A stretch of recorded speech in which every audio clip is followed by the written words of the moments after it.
बातों का मतलब पूछे तो रंग चेहरे का लाल कर स्टूडियो में सभी लोग उस समय दंग रह गए जब यश चोपड़ा ने अपनी अगली फिल्म के पार्श्व गायकों की घोषणा की, जिसमें उन्होंने किशोर दा और लता जी को तो रखा, लेकिन रफी साहब की जगह एक नए पार्श्व गायक को चुन लिया।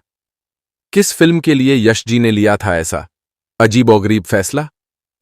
यश चोपड़ा ने किशोर दा के साथ पार्श्व गायन के लिए एक नए पार्श्व गायक को क्यों बुलाया और कैसे किशोर दा ने उस फिल्म के गीतों को हमेशा के लिए अमर बना दिया, सब कुछ जानेंगे आज के इस दिलचस्प एपिसोड में। रास्ता है जिंदगी जो थम गए नमस्कार दोस्तों, स्वागत है आपका जनता टॉकीज में। रहेगी राह गुजर जो हम गए तो कुछ नहीं।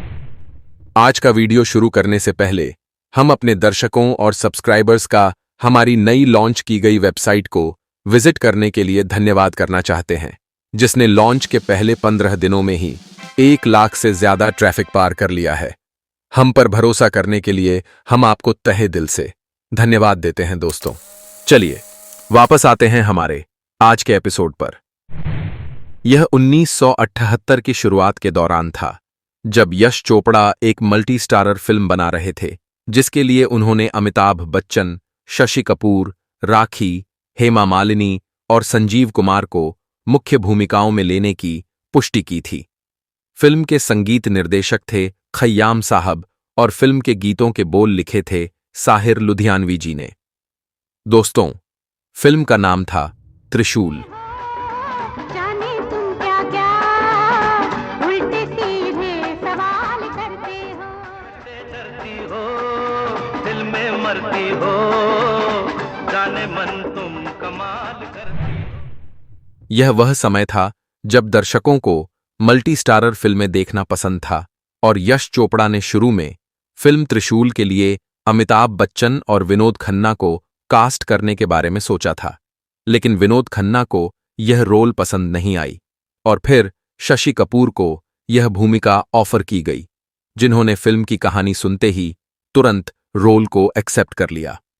फिल्म त्रिशूल की कहानी लिखी थी सलीम जावेद की जोड़ी ने। मेरे पास अपने बाप दादा की दौलत की ना एक पाई है और ना ही मुझे चाहिए। मेरे पास अगर कुछ है तो अपनी माँ का दिया हुआ आशीर्वाद। और एक बात और बता दूं आपको मिस्टर आर.के. गुप्ता, मैं 5 लाख का सौदा करने आया हूं और मेरी जेब में 5 फूटी कौड़ियां भी नहीं है। फिल्म त्रिशूल में 70 के दशक के 3 सबसे बड़े सितारे अमिताभ बच्चन, संजीव कुमार और शशि कपूर थे और सभी को उम्मीद थी कि फिल्म के लिए किशोर दा और रफी साहब द्वारा कुछ खूबसूरत गाने जरूर रिकॉर्ड किए जाएंगे। दरअसल फिल्म के संगीत निर्देशक खय्याम जी ने किशोर दा और रफी साहब को फिल्म के मुख्य पार्श्व गायक के रूप में प्रस्तावित भी किया था, लेकिन सभी को तब आश्चर्य हुआ जब यश जी ने तुरंत सिर्फ किशोर दा और लता जी के नामों की पुष्टि की। फिल्म त्रिशूल में अमित जी और शशि कपूर जी के डुएट गाने थे। यह जानते हुए भी यश चोपड़ा ने रफी साहब की जगह येसुदास से फिल्म में 3 गाने गवाने की पुष्टि की। यश चोपड़ा ने फिल्म में नितिन मुकेश जी से भी 1 गाना गवाया, लेकिन दुख की बात है कि रफी साहब को फिल्म त्रिशूल में एक भी गीत के लिए बुलाया नहीं गया। बाहों में झरता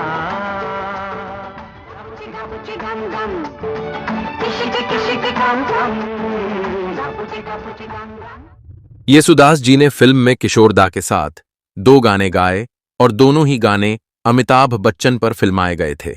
किशोर दा फिल्म में बने थे शशि कपूर की आवाज। मोहब्बत बड़े काम की चीज है, काम की चीज है, ये बेकार बेदाम की चीज है। मोहब्बत बड़े काम की चीज है, काम की चीज है। येसुदास और लता जी का एक गाना भी था जो फिल्माया गया था संजीव कुमार और वहीदा रहमान पर।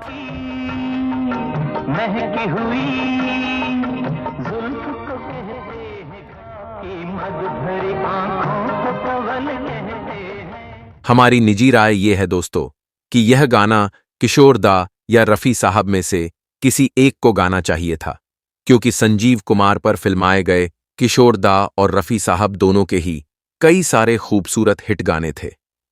बेशक येसुदास जी ने सभी गाने अपनी पूरी क्षमता से बेहतरीन गाए थे, लेकिन मोहब्बत बड़े काम की चीज है। गाने में किशोर दा और लता जी के साथ अगर रफी साहब होते तो ये गाना बॉलीवुड के इन 3 दिग्गजों का एक और अमर गीत बन जाता। इस गाने का पूरा फोकस किशोर दा और लता जी पर ही रहा।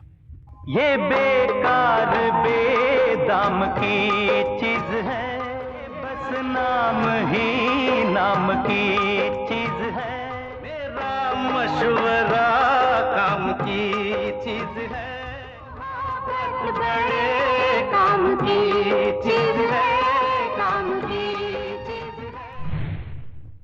फिल्म त्रिशूल के गानों के बारे में आपकी क्या राय है?